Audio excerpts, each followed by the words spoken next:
রমজান মাসে ইফতারের পরে কিছু চটপটা খাবার জন্য বাড়িতেই বানিয়ে ফেলুন মেলার মতো পাপড়ি চাট।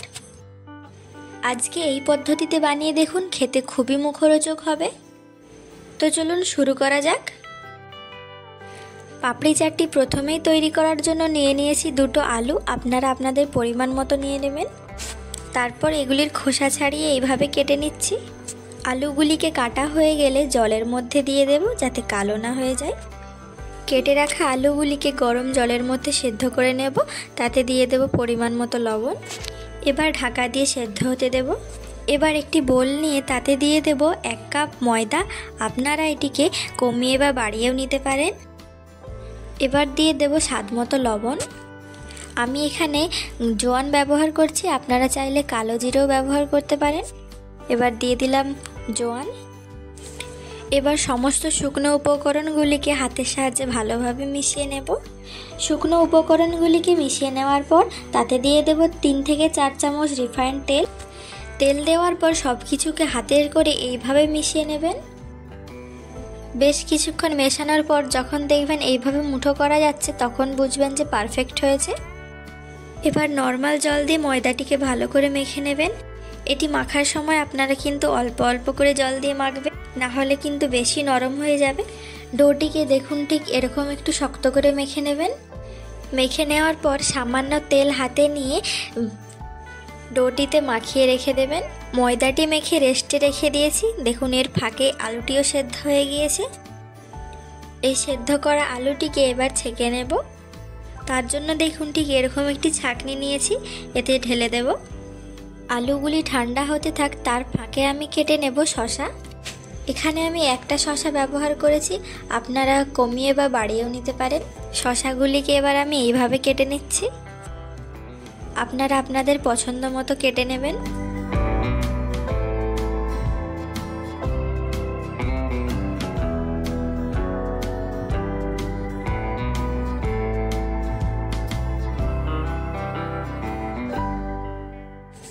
শসাটি আমার কাটা হয়ে গিয়েছে। সেমভাবে একটি গাজর নিয়েছি, এটিকেও কেটে নেব। দেখুন আমি এখানে গাজরটিকে দুটি আলাদাভাবে কেটে নিয়েছি। একটি ব্যবহার করা হবে পাপড়ি চাটটি সাজানোর জন্য, অন্যটি চাটের তৈরি করার জন্য, অন্যটি চাটটা মাখানোর সময় ব্যবহার করা হবে। আপনারা গাজর ও শসাটিকে কিন্তু গ্রেট করেও নিতে পারেন, আমি এখানে কেটে নিচ্ছি। এবার একটি পেঁয়াজ নিয়েছি, এটিকেও কেটে নেব। দেখুন পেঁয়াজটিকে কিন্তু আমি এইভাবে কাটছি, আপনারাও ঠিক এইভাবেই কেটে নেবেন। তারপর এখানে কেটে নিচ্ছি দুটো কাঁচা লঙ্কা, ঝালটা আপনারা আপনাদের পরিমাণ মতো দেবেন। তারপর এখানে নিয়ে নিয়েছি পাতিলেবু, এটিকেও কেটে নেব। এখন গ্রিন চাটনি বানিয়ে নেওয়ার জন্য নিয়ে নিয়েছি ধনেপাতা, পুদিনা পাতা, আদা রসুন ও দুটো কাঁচা লঙ্কা ও কেটে রাখা পাতিলেবু। এবার সব কিছুকে একসঙ্গে পেস্ট করে নেব। ডোটিকে আমার 15 মিনিট রেস্টে রাখা হয়ে গিয়েছে। এবার স্ল্যাবের ওপর নিয়ে বেশ কিছুক্ষণ হাতের সাহায্যে মাখিয়ে নেব। এবার লম্বা করে ছোট ছোট লেচি কেটে নেব।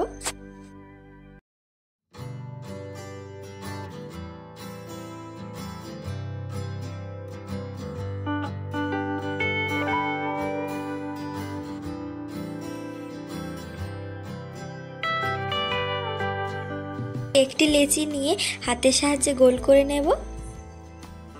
এবার সামান্য তেল দিয়ে এটিকে বেলে নেব। আপনারা চাইলে একেবারে অনেক বড় একটি রুটি তৈরি করে সেখান থেকে কেটে নিতে পারেন। তাছাড়াও আপনারা আমার মতো তৈরি করে নিতে পারেন এরকম একটি রুটি।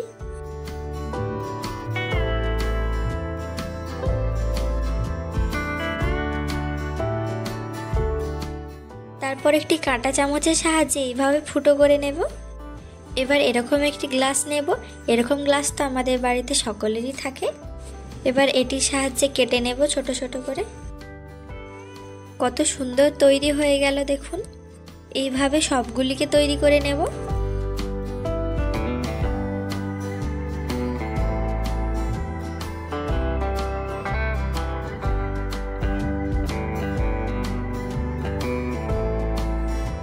তারপর একটি কড়াই বসিয়ে সেটিকে গরম করে দিয়ে দেব পরিমাণ মতো সাদা তেল। তেল গরম হয়ে গেলে দিয়ে দিন আগে থেকে তৈরি করে রাখা পাপড়িগুলি। একদম লো হিটে পাপড়িগুলিকে এইভাবে উল্টে পাল্টে ভেজে নিন। যখন দেখবেন এরকম সোনালি কালার হয়ে এসেছে তখন এগুলিকে নামিয়ে নেবেন। ভাজার সময় কিন্তু মোটেও বেশি তাপ দেওয়া চলবে না, তাহলে এগুলি পুড়ে যাবে। দেখুন একদম দোকানের মতো পাপড়িগুলি তৈরি হয়ে গিয়েছে। সেদ্ধ করে রাখা আলু ও কেটে রাখা সবজিগুলিকে একটি বোলে নিয়ে নিয়েছি। তারপর দিয়ে দেব কেটে রাখা কাঁচা লঙ্কা ও পরিমাণ মতো লবণ। দিয়ে দেব একটি ভাজা মশলা, এখানে আমি শুকনো লঙ্কা ও গোটা জিরেকে ভেজে গুঁড়িয়ে দিয়েছি। তারপর দিয়ে দেব তৈরি করে রাখা গ্রিন চাটনি ও তেঁতুলের চাটনি, আপনারা আপনাদের পরিমাণ মতো দেবেন। তারপর লেবুর রস দিয়ে দেব। এখানে আপনারা চাইলে গোলমরিচও ব্যবহার করতে পারেন। এবার মশলা দেওয়া হয়ে গেলে সব কিছুকে ভালোভাবে মিশিয়ে নেব। আগে কেউ এইভাবে বানিয়েছেন কিনা জানাবেন। চলুন পাপড়ি চাটটিকে পরিবেশন করা যাক। একটি প্লেট নিয়ে তাতে এইভাবে পাপড়িগুলোকে সাজিয়ে দিন। সাজানোর পর পাপড়িগুলোর ওপরে দিয়ে দিন টমেটো সস। তারপর আগে থেকে তৈরি করে রাখা আলুর চাটটিকে দিয়ে দিন। মিশিয়ে নেওয়ার পর দেখুন লাগছে না একদম দোকানের মতো? তাহলেই তৈরি হয়ে যাবে দোকানের মতো পাপড়ি চাট। ভালো লাগলে ভিডিওটিকে লাইক করবেন এবং চ্যানেলটিকে সাবস্ক্রাইব করবেন।